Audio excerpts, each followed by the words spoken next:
Hey guys, this is Manny. So it's going to be an overview of the Ned Leeds Hobgoblin. So Ned Leeds first appeared in comics in The Amazing Spider-Man number 18.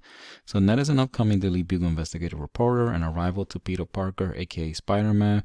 So Ned and Peter are both romantically interested in Daily Bugle secretary Betty Brant. We'll see eventually that Peter and Ned will become friends, and Betty eventually married Ned Leeds in Amazing Spider-Man 156, seen on the right, because of Peter Parker's lack of commitment.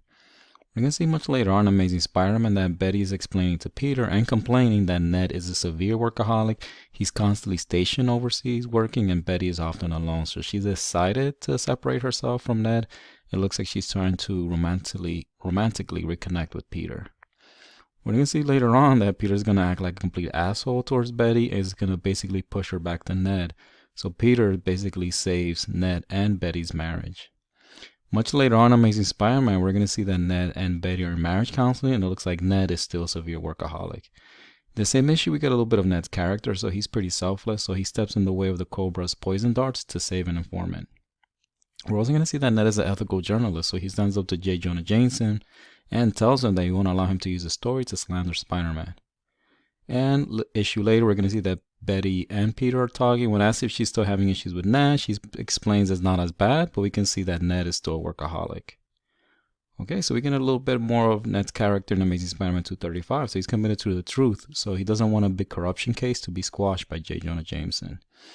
And 3 issues later, we're going to see the introduction of the Hobgoblin, who's characterized as ruthless, often killing, using others, very analytical, bit of an ego. And he looks like he has a lot of resources at his disposal and is perhaps a member of the New York City elite. Does this sound like Ned Leeds? Nope.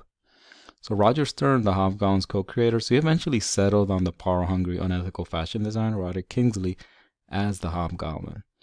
So Stern wanted to introduce a brother scheme which sees Kingsley's brother, Daniel Kingsley, disguised as his brother Roderick to run his company's day-to-day operations, while Roderick operates as the Hobgoblin.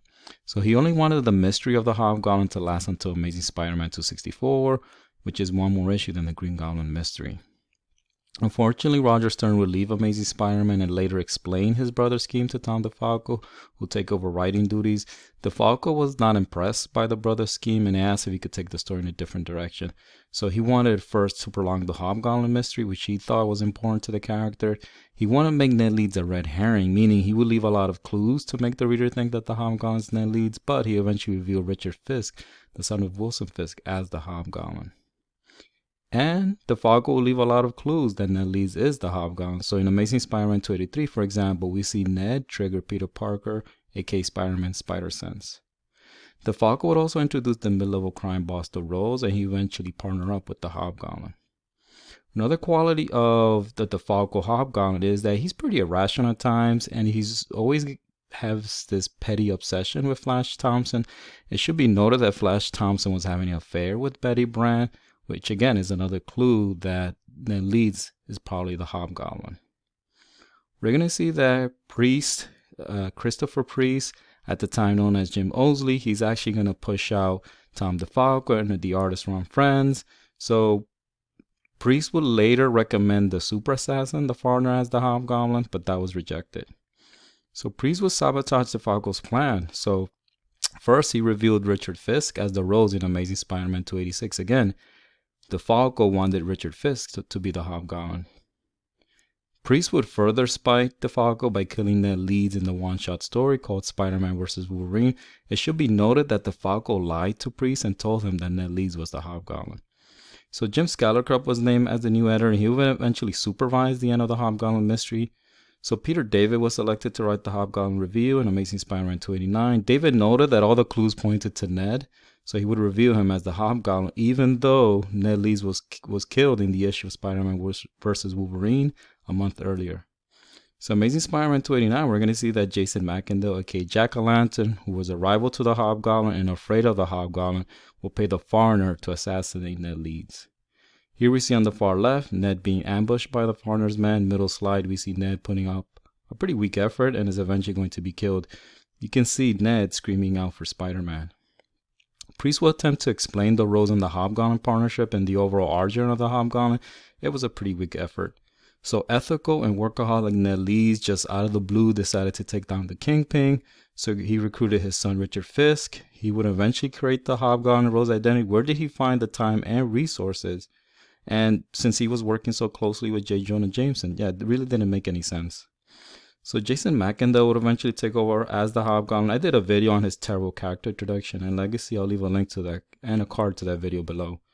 So Roger Stern, 10 years after Ned Leeds was revealed as the Hobgoblin, will return to Spider-Man in the miniseries Hobgoblin Lives. So in the first issue, we see Mary Jane correctly point out, how is it possible that normal henchmen were so easily able to defeat and kill the Hobgoblin? Spider-Man, aka Peter Parker, realizes that Ned was not the Hobgoblin since he didn't have superhuman strength, that is.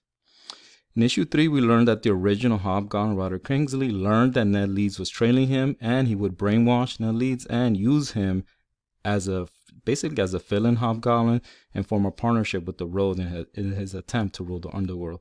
So his constant brainwashing, that is Ned Leeds, made him unstable. So Roderick Kingsley Hobgoblin, he leaked Ned's identity as the Hobgoblin, which would lead to his eventual death.